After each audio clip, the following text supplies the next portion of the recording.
Nation. Let's go. Oh, no, he was muted. No. Oh, Alyssa. Do it again.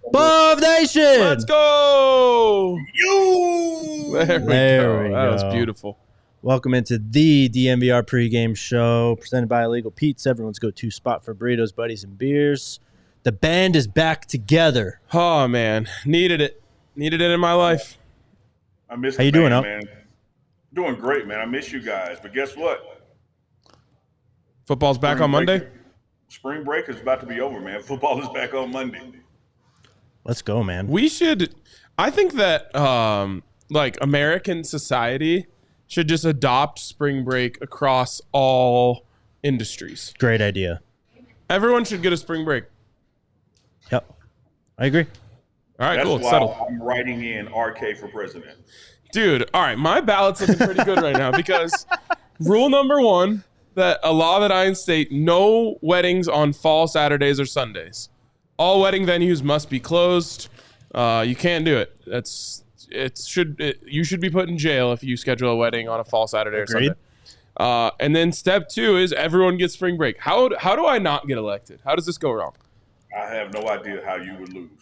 I'm voting for you 3-3. Where do you stand on some of the bigger issues at play? There are no bigger issues.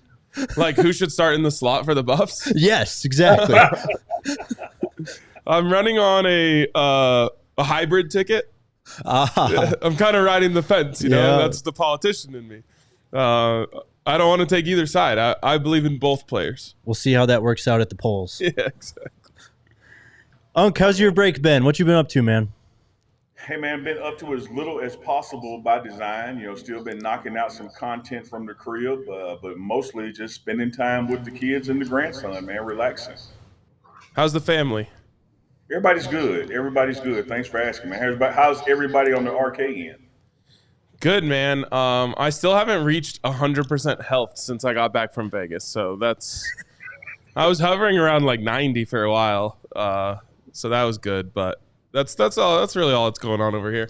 And the underdogs aren't winning in March Madness, which isn't good for me either. Yeah, man.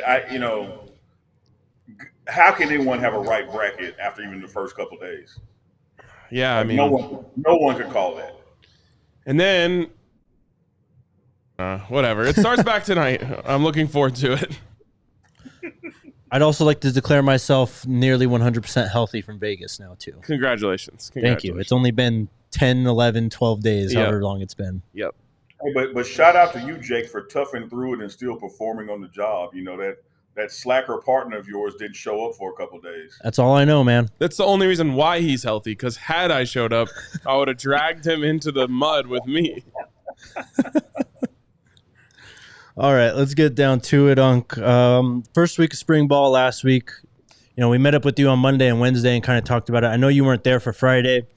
But what are some of your main takeaways from the first week of spring ball that you've seen so far? You know, I think that this emphasis that Coach Prime put on relationships, you know, in January and February while strength and conditioning was taking place, I think you've really seen that pay off in the first few days of spring practice. You know, these guys are gelling like it's the middle of August, man. Like when you look at the chemistry, when you look at the culture shift, and here's like one of the nuances I mean by culture shift. If Coach Prime has, you know, a 7 a.m. meeting, you know, to be there 10 minutes early. You can just see the number of people in the room 15 minutes early, 10 minutes early, versus a year ago, you still had people walking in 2 minutes before the meeting. People are locked in, dialed in. You got position groups that look like they've been playing together, you know, for a year already, and it's only been a week. So I love the chemistry, the camaraderie, and the energy. And that's not even touching the upgrade in size and speed. In terms of players, obviously we've done like a player of the day type of thing when we talk to you, but are there any guys, you know, just if you were to list off, these guys kind of jumped out to me as looking better or impressive new additions, you know, whatever? Yeah, but can I skip the players and go with the coaches? Yeah, please. Pat Shurmur looks better. The offensive installs and the way he's calling and the creativity looks better. I think you're getting a new offensive coordinator, not just in like the title, but because he went from analyst to co offensive coordinator to now having full autonomy, you're seeing just a difference in the way he moves and even the way he talks in press conferences that you guys were at. So I like the relationship that he and Shedeur Sanders have. Something that they started building when Pat got there, and it's just through the roof. And you got a completely healthy Shedeur Sanders. A lot of us, look at this and think, well, he only missed one game last year. Shedeur probably played the last 4 games hurt. And so if you look at the numbers he put up and going with a third of the season not really being healthy, I got to give the marks to a healthy Shedeur Sanders, the relationship he has with the OC. You got weapons coming back who are, Dylan Edwards, man, has put on muscle and gotten faster. I'm just looking forward to it. Eesh. Absolutely love it. On the defensive side of the ball, I mean, I know we're only in spring, but Coach Livingston, how's he kind of fit in so far, and how have installs gone on that side? I think the players are responding to him, man, responding to him well. He's one of those guys that he asks them just as many questions as they're asking of him. He's making sure that the term of the call is something they can relate to and something they want to name it. In defense, man, let's face it, guys. There's 11 guys on the field at all times, where you hope it's 11 guys on the field at all times. And so some of these schemes are just called different things at different places. So he's participatory. He said, "All right, what do you guys want to call this?" Because I'm not worried about what it's named. I'm worried about the execution of it. And I also think that the players have just really been enamored with the best 11 guys are going to play. No matter what the scheme is, I'm going to keep my best 11 out there, and we're going to call defenses that work in your favor versus trying to force toothpaste back in a tube. We're trying to get the toothpaste out the other way. And it really reminds me, I was telling another show earlier that it really reminds me of this defense that Jackson State used to run under Coach Prime, where simpler was cleaner, and you just had a better execution. You're doing other shows? Hey man, I'm a hot trending topic, man. People call me up and say, want to hear my thoughts. They don't let me take a day off. Damn, man, I thought we had something going. I thought we were exclusive. Special. Hey, last I checked, you guys do the shows. I'm just playing. Okay. I'm going to. Well, first of all, you gave me PTSD when you said we hope that there's 11 players. Yes, on the field. That's why I laughed. But I'm gonna name off some players. Just give me your thoughts, quick thoughts off of what you've seen from them so far. LeJontay Wester. Loving it. High energy, great body language. Some of these guys, man, they walk through the building like they've been there 3 years. Love that. DJ McKinney. Same. I'm loving, again, the body language. At this time a year ago, man, you walked in the room and you could tell who Coach Prime brought with them. You could tell who was on the bubble. You could tell who didn't want to be there. Guys like him, they want to be there, man, and they're going to have a seat at the table. Like, they are dogs. Speaking of seats at the table, Jordan Seaton. As advertised, and I think people are still holding back on him. I don't think people are giving this guy the praise he really should be getting at that size and speed and flexibility. Wow. I haven't heard much about this guy, so I'll throw his name out there as well. Tyler Johnson. Yeah, he's been, I don't want to say under the radar, but I think because of some of the other names you just mentioned, he kind of falls to the background as far as people talking about. But when you look at the work ethic he brings to the table, the attention to detail, wanting to get it right, wanting to be right place, right time, I think he's going to make noise this season.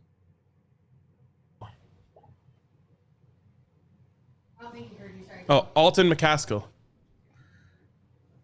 He looks totally different in the way he's moving. Let's go. I think his decision to sit out last year, to dial it in and get completely 100% healthy.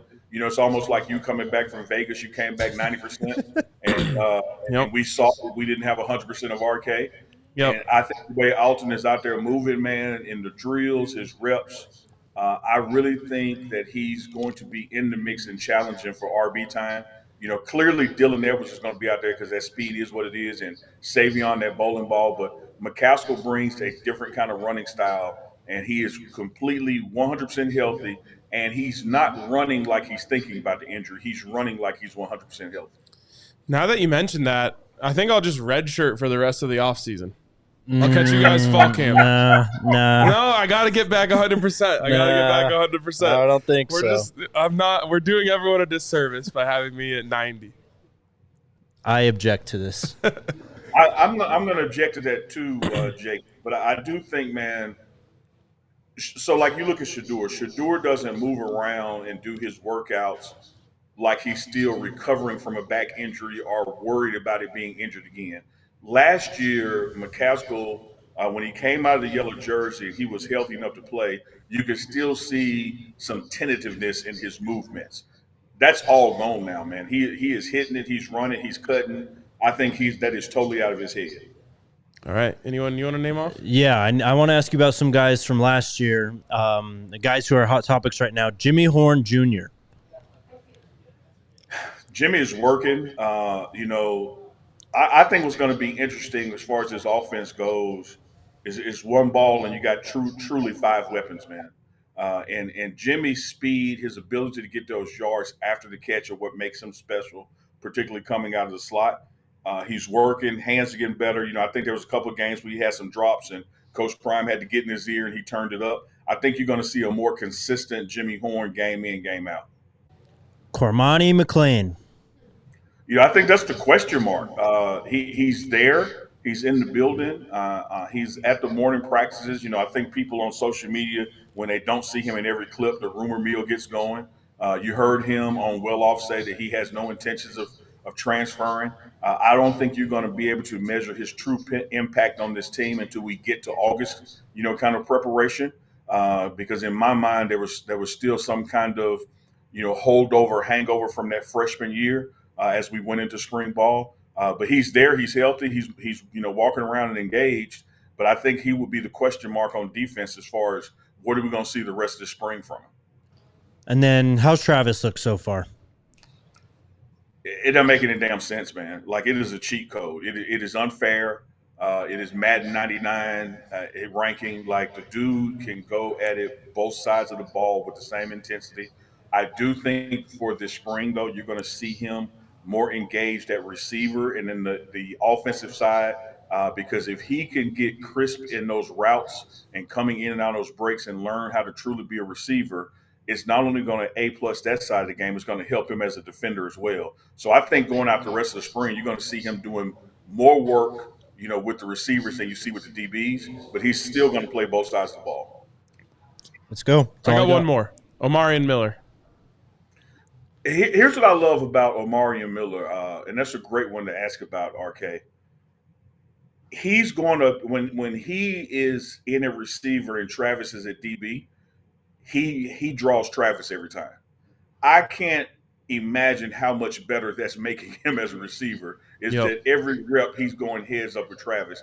He is facing in March better competition that he will see the rest of his college career. So if he embraces that iron sharpens iron and keeps going at Travis, man, the upside for Omarion is through the roof as far as his game potential because his practices are going to be so much harder than the games will be that the games are going to be easy. It's kind of crazy. You mentioned he's going up every day against someone better than he'll probably see all season. You could probably make the argument that he's going up against someone every day that is better than a lot of the corners he would face in the NFL. Yeah, definitely. Agreed.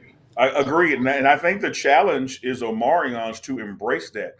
Some of the times, man, when you're facing somebody that psychologically you believe you can't get the best of, you may not give it 100%.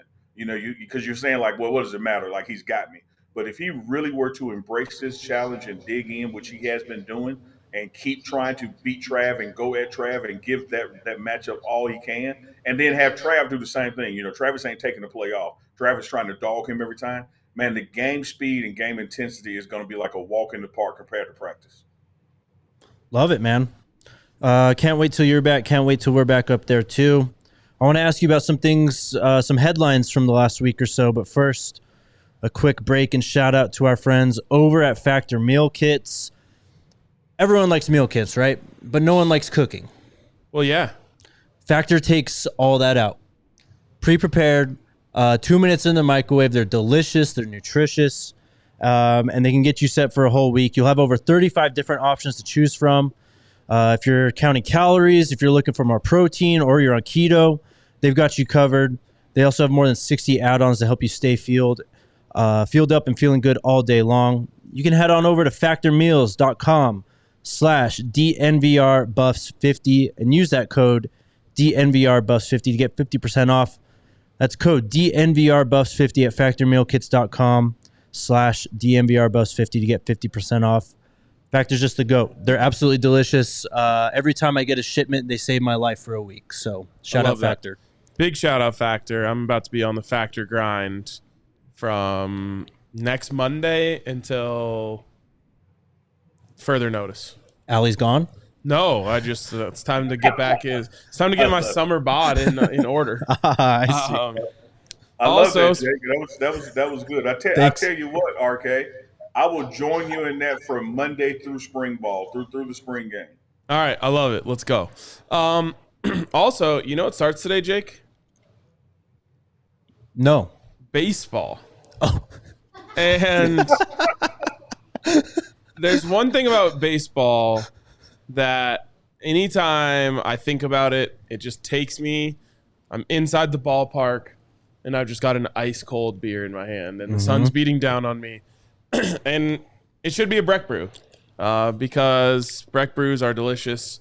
You said Factor is delicious and nutritious. I don't know if I can quite go that far with Breck brew. Beer is good for the soul. Yes, soul nutrition. Yes. Everyone needs some soul nutrition, and Breck brew brings that for you. So when you enter the ballpark this year, make sure you ask if they have some Breck brews on tap for you. I cannot wait for a Breck brew during baseball season. Yeah, we have opening day a week from tomorrow, or a week from today when the people are watching this. I love that. I love how the Rockies never start the season at home because it gives it a little more time to get warmer weather. Mm-hmm. Yeah, we'll be all set come late or early April. All right, Unc. A few things have been going on. People have been piping up about Coach Prime and what's going on at Colorado. Home visits have been a huge topic.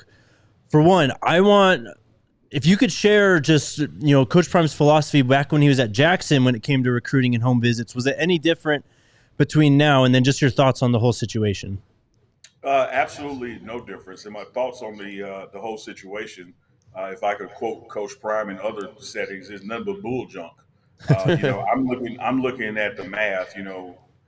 Is the way you do it, is it working versus the traditional route? There's a couple of things we have to remember out there in the audience.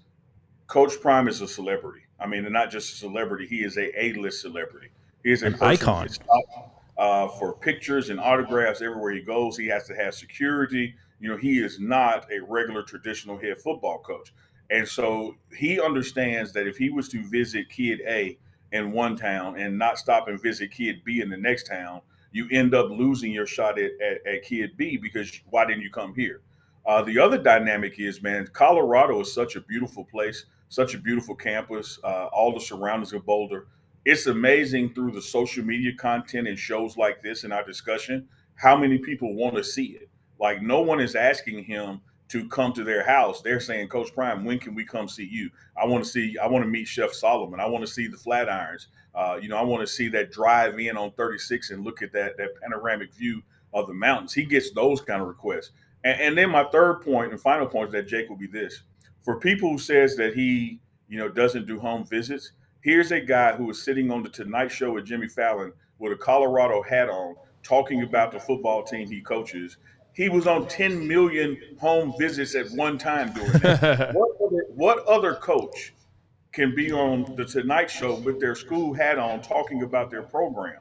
And for these coaches who do these home visits and they do 50 of them and sign 2 people, well, Coach Prime has 50 people come visit him at campus and he signs 40 of them. Which one would you rather be? Yeah, I think it's a great point. And I was actually talking to someone recently who said they were like, look, man, my neighborhood it was very close-knit in the hood. And if Deion Sanders was coming to my neighborhood, every single person in the neighborhood would know about it.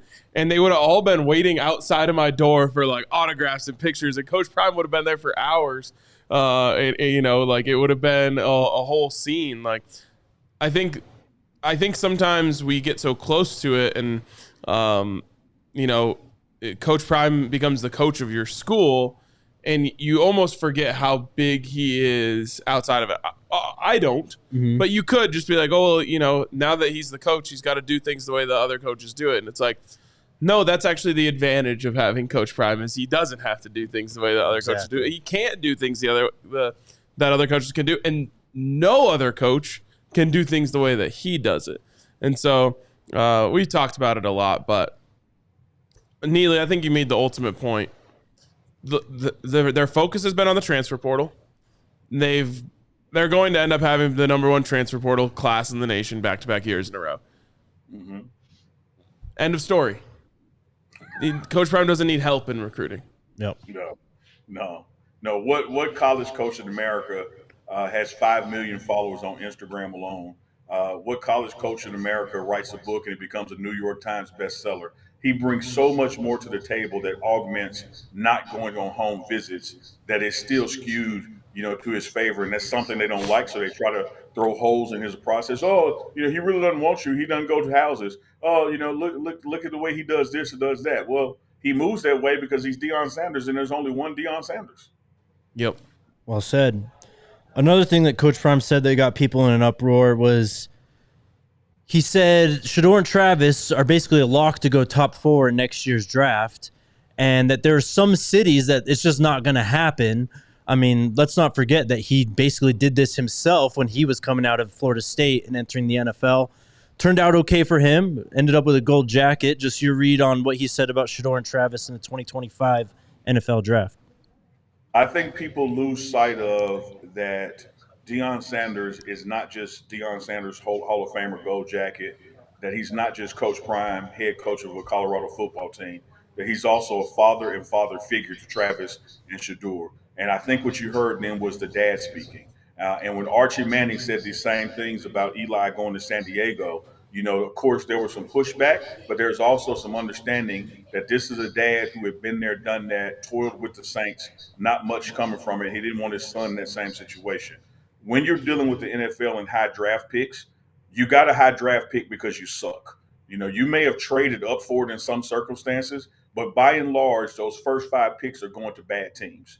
And Coach Prime knows that with everything that Shedeur and Travis bring to the table as a father and father figure, there are certain environments that will not work well for them. And I think when you look at who he is in Coach Prime and who the general managers and owners know him to be, that I think they're going to hear that message loud and clear. And there are going to be some people that will potentially draft Shedeur that are going to go like, you know what? I'm not going to call Deion Sanders bluff. I'm not going to draft him because he's told us he ain't coming if we do. So let's trade out of this pick. I think it's going to go just like it did for Archie and Eli. It's a dad standing up for his son in his best interest. I completely agree. And I think that people don't realize the advantage that Coach Prime has over just about any other parent, which is like, with all due respect to him, Caleb Williams' dad or mom can't call someone and get an honest answer about the coaching staff or an owner that's completely well informed. Coach Prime can call any person he wants and say, hey, tell me about the ownership of this team. Tell me about the coaching staff of this team. What do you think of this coordinator, this coach, this quarterback's coach? And he's going to get an honest, candid answer. And I truly mean he could call anyone, whether they've worked with them, played with them, been in the front office. And so he has a distinct advantage of being able to get a true read on any situation that Travis or Shedeur could end up in. And I think that, and it'll never happen this way because people will just always look for a reason to hate, but I think it should honestly be praised that he would be willing to and wants to gather that information to make sure that his kids or, people that he have taken under his wing end up in a situation that is best for their career. Absolutely. He does the same thing for the pregame show, does the same thing for DNVR. He's looking out for people. When you have some overlap into his industry, he's going to make sure that you're getting what's best opportunity for you. Let me add this log to your fire, RK, because I think you're spot on about the people that he can call. Let's not forget who calls him. I'm sitting in his office at Jackson State. This is now 2 calendar years ago. And I'm interviewing him, and the phone on his desk is ringing. And he finally says, "Hey, Neil, let's pause. Let me take this call." It was Jerry Jones asking Coach Prime's opinion about which cornerback he should take in the draft. Now, I love you it. tell me how many college football coaches, particularly with sons or father figure kids that are playing and are draft eligible, can get that kind of call. Very few. None. Yeah. Maybe like Nick Saban, Yeah. you know? Yeah, Like maybe. it's a short list. And you're right. I'm curious your thoughts on this, Unc, because I'm well, I just want to hear your thoughts. So one of the people that I've seen Coach Prime now compared to is like someone said, "Oh, he's going to be like LeVar Ball but worse." I think LeVar Ball is completely misunderstood personally. And he delivered too. Let's not forget this. Yeah. I'm just curious what your thoughts are on LeVar. First of all, you can take your answer, RK, and Jake's, and put it together, and that's my response. One, I think he is totally misunderstood, he being LeVar Ball. And Jake, just like you said, even if it is misunderstood, it damn worked. His boys made it to the NBA. Now, Yeah. I will also add the difference in the two is this. LeVar Ball had never been there himself, so Yep. he immersed himself in it. Coach Prime has been there. You're not going to see him in the locker room hanging out with Shedeur pregame or Shiloh at halftime. Like, he's been there and had his moment. He's trying to make sure that his children and the kids that he coached that are his, surrogate children, so to speak, get the best opportunity. So people who want to say that he's going to be like LeVar Ball, I think it is misplaced. But I also think even if you want to make it accurate, it ain't a bad damn thing. It worked. Mm-hmm. It's like LeVar Ball was like his kids' coach throughout their entire life, looked out for them, helped them get to the league. Like, that's just trying to use that as a bad comp. I think is like, obviously he had some moments where he was annoying, Right. but what he did for his kids should not be used in a negative light, in my opinion. Definitely. And it is kind of crazy though to think about, like, let's just say Shedeur is on the Cowboys. Mm-hmm. Like, they're going to be having Coach Prime come on like First Take Yeah. to give his thoughts on like that's going to be a hell of a next chapter in all of this. And two quick things there, RK, because again, I think you were spot on. You're running 100% today, my friend. I don't know if you say you're feeling 90%, but you're 100% on your accuracy. What the naysayers to what you just said have to understand is that Coach Prime was going to be called on First Take regardless if Shedeur was a quarterback. That's true. Coach Prime was going to be called up by Jerry Jones to, "Hey, why don't you come to this game?" because he's Coach Prime. And people like to make this daddy ball accusation, or he's doing this just for his sons. He was on network sports television for 14 years before coaching his kids. Like, where are y'all getting this from? And again, going back to, like, even if you're trying to make that accusation that he's only doing this for his sons, isn't that admirable? That's what a father's supposed to do. Yes. Like, oh, he only wants to coach so that he can be in control of, like, trying to put the best team around his sons. Like, Yeah. that's badass in my opinion. It's like trying to make Richard Williams out to be a bad guy because of Serena and Venus. Like, it Yeah. worked. Yeah. It worked. A few more things, Unc. We saw the 5430 Foundation and Bust for Life NIL collectives merge, just to give Colorado, not just football, but Colorado athletics as a whole, a more streamlined NIL foundation. Just any thoughts on that once it came through on Monday? I mean, I love it, man. Like, when you go to these institutions, you'll see so many organizations and clubs that are quote unquote raising money for the school, and they're almost in competition with each other. Well, one thing about Colorado and one thing about Boulder, we are so isolated as to where we are geographically. We can't afford to have 3 and 4 or 5 groups, trying to do the same thing. And so when you have a galvanizing force like a Coach Prime, Deion Sanders, it just makes sense. I mean, you look at us. The pregame show was doing this thing. DNVR was doing this thing. Look how much better we're doing our thing together. Yeah. You know, and it doesn't take away from DNVR and it doesn't take away from the pregame show, but look how things have accelerated because we've partnered. And so when I see these alliances and collectors saying, hey man, let's stop trying to raise money for this or raise money for that, and let's make these fingers into a fist and really get this thing going. That's how we're going to compete with the Georgia money, the Texas A&M money, the Alabama money. Like, we don't have a choice but to unite. I love it, Jake. Yeah. And I've said this before. I'll say it a million times. You talk about, you know, turning five fingers into a fist. And I can even think of like the five fingers, each representing five people who could maybe afford to donate $20 a month. You know, you turn five of those people into a fist. That's $100 a month. You do that 100 times, you know, now you're increasing and increasing and increasing. I do think that like, all the fans need to understand that whatever you feel comfortable with is part of the movement. Mm-hmm. And I think it's one of the biggest hurdles we have to get over. And it's one of the things I've been talking with like my friends about is like, you don't have to be a tens of thousands of dollar donor to help this. And if the more people that realize that, the more powerful all of the people that are coming from that side of the world and that, you know, point of view make a difference.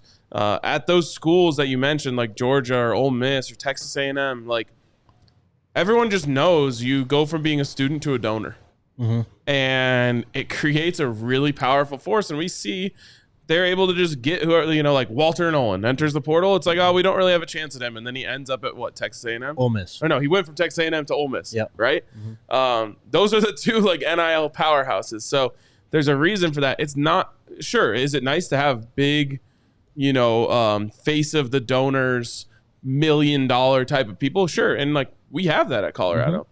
What you need is the 26-year-old who just got a job at a Big Four accounting firm to just throw a little something. Mm-hmm. And I think that if you go and you just check out, you know, 5430alliance.com, you'll see it's really simple, really easy to just get involved. And I think that's the best part that they've done a good job of is just making the interface really obvious. So how much do you want to donate? What sports do you want it to go to? Boom, you're done. Yep. RK, I'm reminded of that game with my nemesis, Michael Jordan, up in Portland when he just kept hitting threes and he just shrugged. Like, I need you to give me a Jordan shrug, brother, because you are nailing it. You are hot. You are on the money. Using your $20 example, let me tell the audience out there how impactful that can be. With your math, $20, 5 people a month, $100 a month, $1,200 a year, and I'm making this relative to Boulder and the surrounding area. $1,200 a year, the difference that makes in living in an apartment or not, and what kind of apartment and where it's located. You just beat out Texas A&M and Ole Miss for a kid just with $1,200, because it all matters. It goes into the pot, and it all matters on how these kids get to live, where they get to eat, where they get to sleep, how they care themselves, et cetera, et cetera. It's a difference maker. No amount is too small, because when you add it all up together, like we've been saying, those fingers become a fist, man. And so I wouldn't sit there and go like, oh, this is a Coach Prime problem. You know, he's a celebrity, he's got it. Or, oh, this is the big donor who always pays for stuff, they got it. I don't want to do my part. Everybody out there, if you want Colorado to win, as RK has said all year long, literally for 12 months now, this is the one place where, as a fan, you can be literally a part of winning. You can make the difference in winning or not with $20 a month. Exactly. And heck, I'll even lower it to 10. There's probably going to be 10, 15,000 people that watch this show. Mm-hmm. Mm-hmm. If all 10,000, if 10,000 of the 15,000 donated $10, that's $100,000. Yep. Like, that's a top of the line transfer. That's a top exactly. That's a top transfer. Yeah. Crazy. All right, Unc, last thing, and then we'll move on to the final segment. I'm going to read a tweet here from our guy Carl Reed at 247 Sports, and then I want your reaction. He said, the wild part about college football is that there are kids sitting in meetings right now who already know they are leaving and where they are going. There are also coaches who already know exactly which player is going to replace them and from which team they are coming from. Your thoughts on that? Yeah, it's hard to argue with that.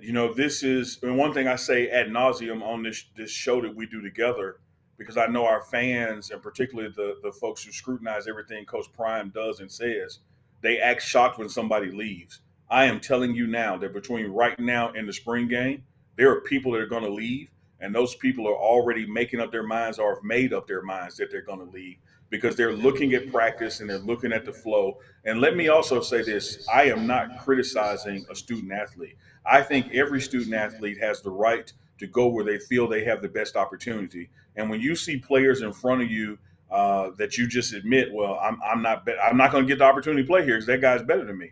And other than an injury, what am I going to do? Just sit here for a year or two? Or you can go somewhere else and maybe have an immediate impact. So I'm not mad at them for exercising their right. But I think Carl Reed is spot on. I think that you can look around these rooms and there are players in the rooms that know, well, I'm just going to finish out this semester and I'm out of here. And I think that coaches who are worth a damn understand it as well. And they're still out there doing their recruiting thing for when this May portal opens up to get guys in. When you look at the Colorado, say, linebacker room, I don't think that room is finished. I think that portal is going to open up and we're going to have some departures and we're going to have some entrance. So I think in spirit, Coach Carl Reed is spot on. This is the new wave of college football, man. Like, you got to not only re-recruit the guys you want, you got to help the guys you don't want get out. And if they're scholarship guys, you got to help them land somewhere. You have to eat a scholarship. Yep. Great point. All right. Shout out to our friends over at American Financing. Unc, do you like saving money? I love saving money because what that does, Jake, is it allows me to spend money, which I really love doing. There you go. And our friends at American Financing can help you do that. They can help you with your mortgage. They can also help you with your credit card debt. Hit them up at 303-695-7000. They are based out of Colorado, but they are licensed in all 50 states. So no matter where you are listening right now, you can hit them up and they can help you out. Put a few extra $100 in your pocket. It says right there on the graphic, they save their customers on average $854 a month. Call American Financing today. All it takes is a 10-minute, no obligation phone call to get you into the best investment you can make in Colorado. That's a home. Call today and tell them DNVR sent you at 303-695-7000. That's 303-695-7000. Or go to americanfinancing.net/DNVR. NMLS 182334, NMLSconsumeraccess.org. APR for rates in the 5 start at 6.799% for well-qualified borrowers. Call 303-695-7000 for details about credit costs and terms. Also, shout out to the only FOCO we like around here, which is FOCO.com. Yes, sir. Where you can go to get the best gear for your favorite teams.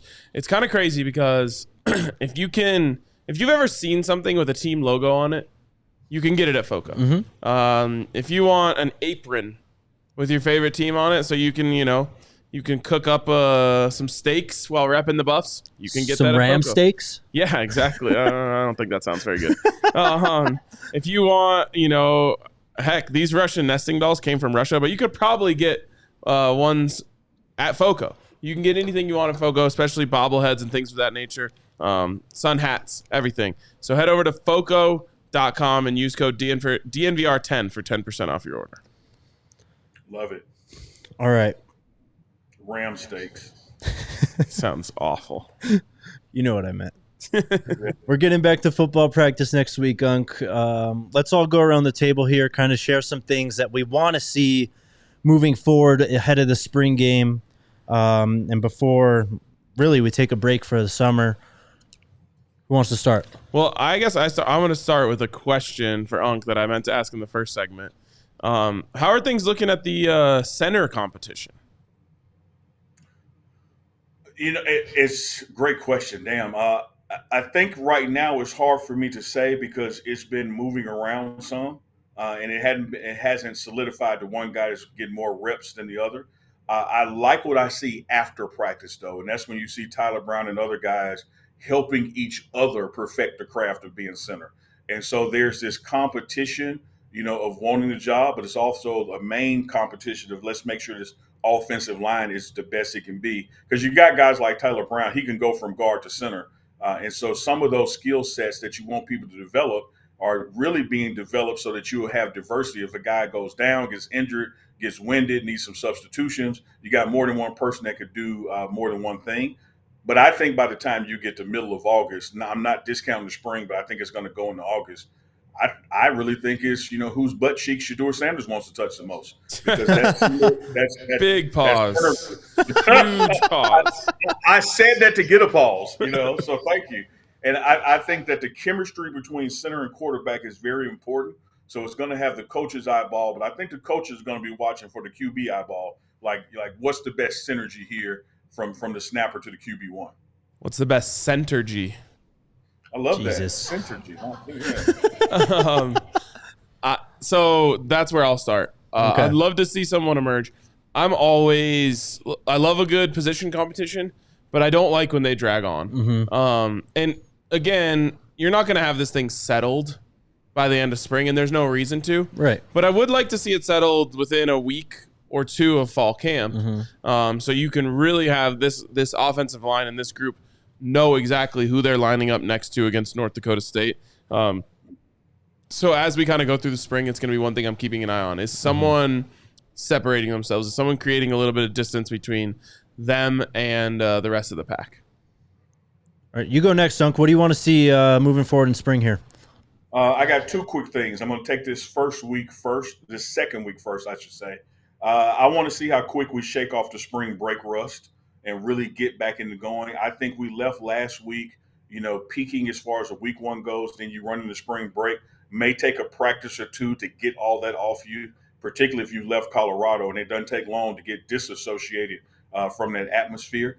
But going forward, Jake, to your bigger question, I think the offseason we had three glaring things. Upgrade the offensive line to protect QB1, Heisman Trophy winner. Upgrade the defensive line to stop the run. And then three, let's focus on the blossoming of the tight end position, if you will, a true tight end, not a walk-on wide receiver convert. I think we've checked the blocks on both of those, offensive, defensive line. So what I want to see the rest of the spring, schematically and personnel-wise, who's going to be this tight end that emerges on this offense? It's exactly where I was going. I want to see Shurmur Mateer. I just want to see a tight end presence on this offense. I want to see just easy pitch and catch for Shedeur. I want to see the tight ends ripping off runs after they take just a flat route, up the sideline. I just want to see someone emerge, particularly Shurmur Mateer at that position. And then second, just what we've heard from the first week was, and you could back this up too, but Coach Prime sounded like really encouraged by what he saw in that first week. And it's something you've said a lot. It's a totally different tone compared to last spring. So I just want to keep on building on that. I don't want to hear about bad days and, taking steps back. I want to hear, constant improvement. Everyone's happy about what they've seen so far, and we can go into the fall strong. I want to say that I remember last year, the first practice back after spring ball, Coach Prime saying, look, I already know you guys are going to suck today. Mm-hmm. So just give me 1 hour. 1 hour, full speed, full pace, and then you guys can go home and, and do whatever you got to do. I would kind of love to see that, maybe he still does do the hour, but if I remember correctly, it wasn't a good practice. Mm-hmm. First practice back from spring break. I think it would signal something positive to me if Coach Prime didn't have to get on their asses the whole day of that first practice. I love it, Jake. And RK, you're exactly right, RK. He calls them a speed day. Just you give me a play is 4 seconds. We got 20 plays. You just go hard for 4 seconds, 20 times. I'm going to let you out of here, because he knows that ring rust is going to be there. So to that point, as I was alluding to, I think my biggest thing this week is I want to see what the second practice of the week looks like, because I'm already discounting that first one, man. you and Coach Prime with the realistic expectations for the first practice. I mean, I'm like you. I'm leaving Jackson, headed back this weekend, and I know I'm going back, and I ain't 100%. So, all right. I put a tweet out. We got some questions from the listeners. We're obviously not live right now, so we'll go out with this. We'll start with this one from Mr. Super Suit. He said, how does the backup quarterbacks look so far in practice, and how would you rank them so far depth-wise? He also was asking how Savell Smalls is looking at tight end. Backup QB wise, I still think it's Staub's to lose. I think that what he did in Utah and coming in and still knowing that offense, even though Pat Shurmur switched up a lot of things, I think right now Ryan Staub is QB2, but I don't think the other people in the room are by any means conceding that. And I still also think that whether it is the portal or recruitment, that now is when you start looking for who's going to replace QB2. Who's going to be QB2 to become QB1 in the future, not just replace QB1 for a game or something. And here's why I also think, Jake, and to the questioner, why QB2 is so important in this here and now, whether it's Staub or whoever. If this thing can go according to plan, if this thing goes according to potential, we're going to have a lot of fourth quarters where Shedeur Sanders doesn't play. Love it.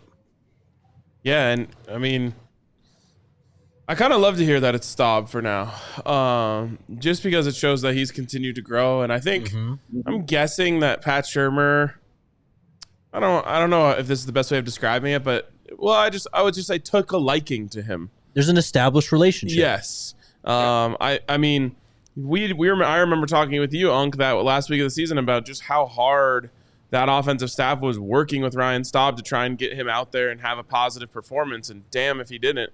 I was super proud of the way that he played, and I think they were too. So, and he hasn't rested. To your point, he hasn't rested on that. He is continuing. I think he put enough cash in the bank with Utah that he could rest this spring and just see if somebody takes it from him. But he's working just as hard to keep it as the other guys are working to take it from him. I mean, Coach Prime said after the game he put enough cash in the bank to maybe get some cash from the transfer portal. Yep. And the fact that that he stuck around and is kind of grinding to keep that job is impressive for me. I do think Walter Taylor gets on the field though. You asked about the tight end, and I'm still saying I haven't seen enough of either tight end to have a measuring stick one way or the other. That's why I'm looking forward to it the rest of the spring. Cool. This one is from Ralphie Watch. He says, this is mostly for RK as a lifelong Buffs fan. Are you nervous at all for the uniform reveal?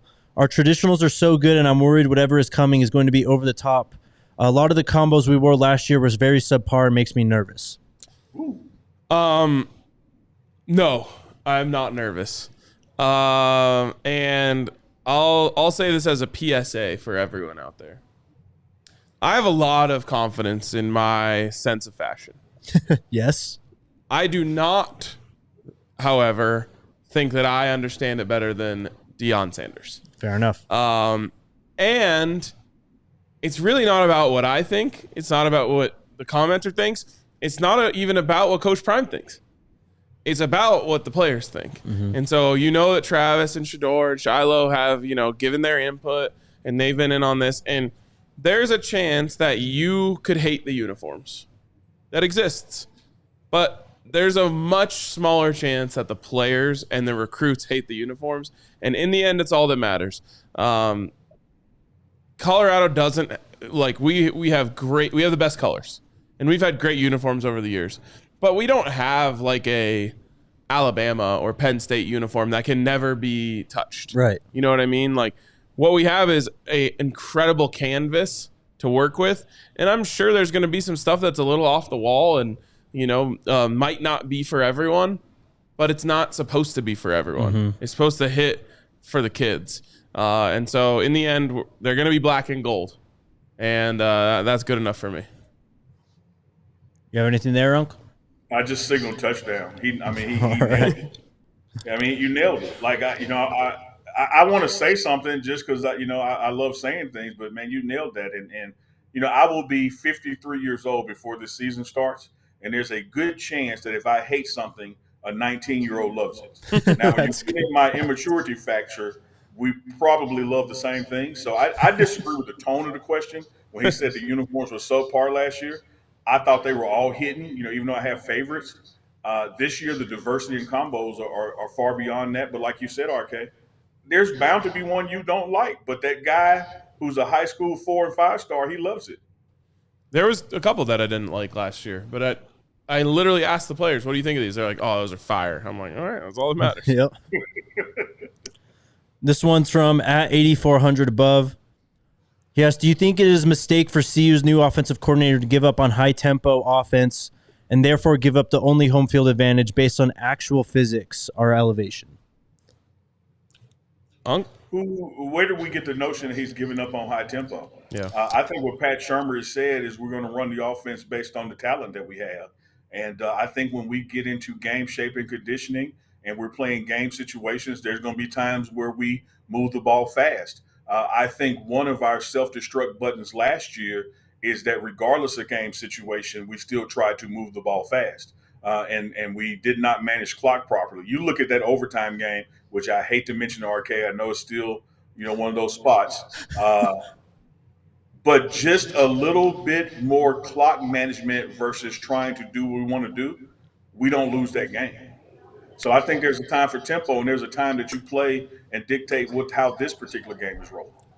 Well said, and Pat Shurmur said it last week. We're going to incorporate a lot of stuff that we saw last year too. It's not going to be all brand new, and I think that he probably learned a lot too from that last month when he took over as play caller, just kind of, I guess, being bound a bit by Sean Lewis's offense, at least the construct of it, and having to act within it. There's a lot that he could pull from just from his time at Colorado to build this year's offense. Amen. Yeah, I mean, I would just add, I always think it's a mistake to try and force a style of offense. Mm-hmm. And I think that Sean Lewis was a little more open in terms of it doesn't have to be exactly how I want to do it. You do have to be a little bit more adaptable. But the one thing he wasn't negotiating was the pace of the offense. Yeah. There's a chance you could look back and say maybe that wasn't the best thing for that personnel. And I think that if there's one thing that I've loved hearing the most from Pat Shurmur, it's that he is adamant that he's going to do the best thing for that group. Mm-hmm. If he comes to realize that pace is the best thing, and maybe it's week 2 against Nebraska, and they try to run a little hurry up, and they march down the field. He's like, okay, hurry up, like keep doing it. Whatever it is, I just think you should be malleable and adaptable to whatever's happening. Word of the day. You want to go with synergy, but it's not really a real word because it's a playoff word of synergy.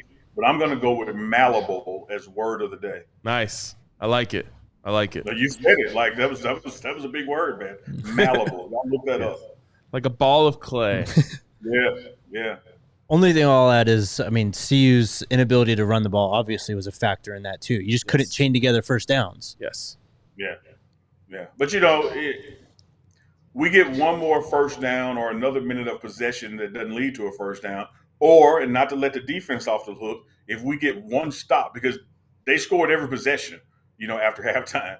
All we need was one stop, and we're not even talking about that game anymore. So, but based on the questioner talking about the just being hell-bent on tempo, I'm not getting that from Pat Shurmur. I'm getting malleable. Yeah. I feel like this is a good one to go out on here. This is from our guy, PJ Starlissimo. He's asked, if you could give a constructive message to the Coach Prime haters in all sectors, what would it be? Go ahead, Unc. Because I love algorithms, man. Keep hating. Like the algorithm doesn't care.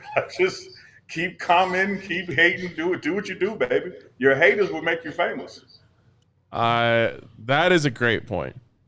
My more in an attempt to change the haters, I would just say, actually listen to what he says. Yep. Like, I think that damn near everyone in the world could learn a little something from Coach Prime, if not everyone in the world. Mm-hmm. For whatever reason, tons of people are off-put by his confidence. But you should try being that confident, even if you have to fake it at first. Mm-hmm. Because you can trick your brain into becoming a more confident and more just a person who believes in who they are more. I truly believe if the people who are hating actually listened and practiced what he said, they would be better off in their life. Yep. Well said, RK. If you ain't got haters, you ain't popping. Fan only blows when it's hot. It's true. Per Mama Prime. Good one, Jake. Good to see you, Unc. Can't wait till you're back next week, man. Can't wait till football's back. Next week, I'm back. Next week, RK will be over 100%, and we actually get to touch each other with no pause. Man, Pause. I can't wait. I'll be the center. You can be Shedeur. Holy cow. Hey, man, I just bring those buttocks back here and snap it, baby. We got synergy, baby. All right, we got to end this before it goes any deeper. Can't wait to see you. Malibu. Shout out to you, chat. We'll be back on Monday. Go Buffs. Go Buffs. Go Buffs. We all silly like the mayor.